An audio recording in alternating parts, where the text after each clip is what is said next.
સુરતની ડિંડોલી પોલીસે વેપારીને ફોન કરી ધમકી આપી 50 લાખની ખંડણી માંગનાર કિશોર સહિત 3ને ઝડપી પાડ્યા હતા. ડિંડોલી પોલીસ પાસેથી મળતી માહિતી મુજબ ડિંડોલી ખાતે રહેતા વેપારીને રાત્રિના 11:30 વાગ્યાના અરસામાં ઉત્સવ રેસિડેન્સીથી ડિંડોલી ફ્લાવર ગાર્ડન 4 રસ્તા વચ્ચેથી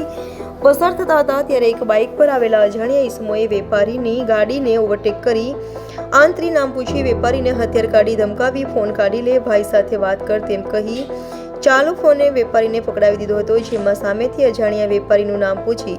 50 લાખ તૈયાર રાખજે નહીતર ઠોકી દઈશ તેવી ધમકી આપી ખંડણી માંગી હતી. જે અંગે વેપારીએ ડિંડોલી પોલીસ મથકે ફરિયાદ નોંધાવતા ડિંડોલી પોલીસે તાત્કાલિક તપાસ હાથ ધરી